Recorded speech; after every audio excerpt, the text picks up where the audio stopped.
We're often told to just trust the science. In this video, I'm going to tell you why that's a bad idea and why it doesn't even make sense. The first part is in the phrase itself, trust the science. The way it's supposed to work is that we create a hypothesis and we seek to prove or disprove it. There's no trusting involved. Then we have this quote by Harvard Medical 2017's review, and it is, "Today, the half-life of medical knowledge is currently about 18 to 24 months, and it's projected that in about 4 years, that half-life will be only 73 days." And that was in 2017. And at the same time, we have to remember that every single drug that was pulled off the market, all dozens of them, were previously scientifically validated to be safe. Unfortunately today, a lot of times science is really just the marketing arm of large corporations that want to introduce their new ingredients and profit. Not always, but frequently. Then there's the problem of the credibility of data itself. The vast majority of the time, results from research cannot be replicated. And there have been many cases where researchers tested the system by fabricating a ton of data and then trying to publish it. And the vast majority of the time, these papers make it through the peer review process. One of the most glaring examples was the 7-country study by Ansel Keys, where he chose 7 countries that fit his hypothesis and then threw away a bunch of the ones that didn't. And that's very common in research, for them to throw away the non-responders or manipulate the data so that it nicely aligns with whatever they're trying to prove. Did you know that the FDA has a prioritization system called the PRV that allows companies to fast track the approval of new drugs being released to market? How do you think they're able to speed up the time from R&D to release onto the market? Steps must be cut somewhere. Currently, science is all about isolation, understanding how all of these things impact one endpoint, one marker. But anyone that's looked into biology can tell you, you change one thing, it's going to have all kinds of downstream consequences. The body is not a linear system, and once results finally do come back, they're analyzed and presented in terms of averages. But the issue with that is that you can have an entire study and not one person actually falls into the exact averages.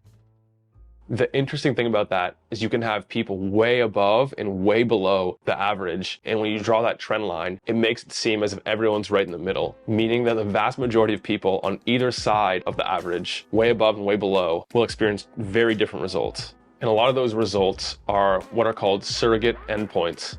A lot of research is set up to measure how certain interventions impact particular biomarkers, but that's not what we really care about. We don't care about how the biomarkers change.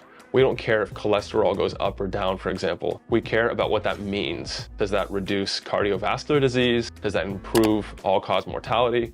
That's what we care about. We care about looking, feeling, and performing better. But a lot of studies completely neglect that. One thing that's been a positive of the health and wellness scene over the last few years is that it's becoming more clear that there's not just normal and abnormal. There's a whole gradient, a whole spectrum in between. Yet for some reason in the literature, it's still seen as binary, as black and white, as normal or abnormal. Another thing that's interesting is that the placebos that are often used in these trials are not always completely biologically inert. In other words, they may have some effect. And in some studies, they don't even disclose what the placebos are. And in some studies, they don't even disclose all of the details about the placebos. Then we have the issue of male versus female, and the vast majority of all research has been conducted on men because they're easier to study, but at the same time, women report on average twice as many side effects from medications as men, simply because of their varying hormones throughout the month. Finally, we come down to wording and some of the statistical sleight of hands that are used to make results seem much more compelling and even scary than they should be. One of which is absolute versus relative risk.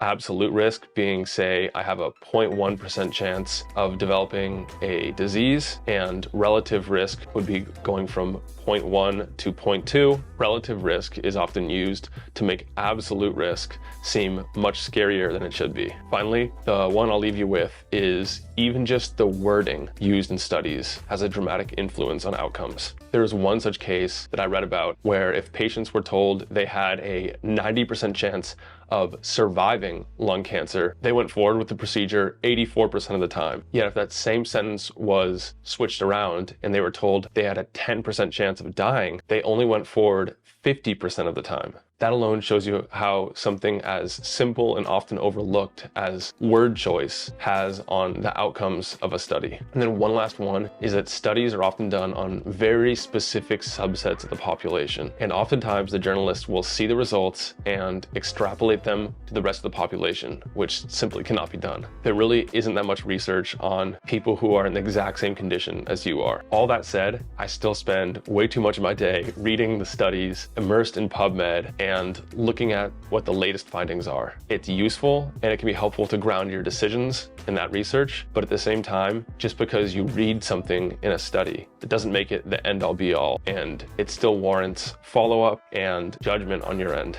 So what can you do? At the very least, see if whatever you're researching passes the sniff test. How does it feel when you read it? Does it feel very off-putting? Does it not really make sense? You'll also want to compare that to what other research, previous research, has said. While it can be tempting to take one new study and run with it and make decisions off of it, it's usually not a good idea. Hope that helps.